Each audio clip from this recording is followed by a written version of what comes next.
Dostlar, bu Dəvəçi çayıdır. Şabran rayonu ərazisi. Güclü sel gəlir. Son belə sel 50-60 il bundan əvvəl olub. Bax, gördüyünüz kimi buradakı bütün kommersiya obyektləri üçün, evlər üçün ciddi təhlükə yaranıb. Dünən axşamdan sel gəlməkdə davam edir. Şabranın, baxın, içərisindən keçən yol hazırda bağlıdır bu körpüdə. Yəni təhlükə yaranmasın deyə yol hələlik bağlıdır. Hüquq mühafizə orqanları əməkdaşları, Şabran rayon icra hakimiyyətinin əməkdaşları əraziyə cəlb olunub. Selin fəsadlarının qarşısını alması, daha doğrusu daha ciddi təhlükələrin olmaması üçün iş aparırlar. Bax, bu Dəvəçi çayının ən təhlükəli hissəsi isə bax buradır.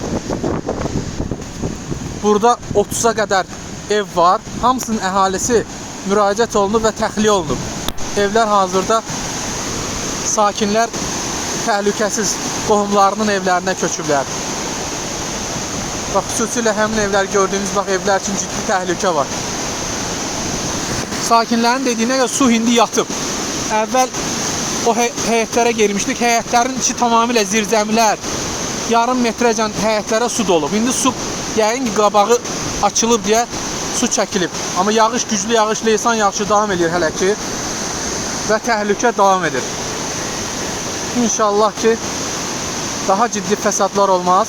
Şükür Allah, insan xəsarət alması və hər hansı digər başqa bir qeydə alınan fakt yoxdur. Ancaq evlər üçün təhlükə qalmaqdadır.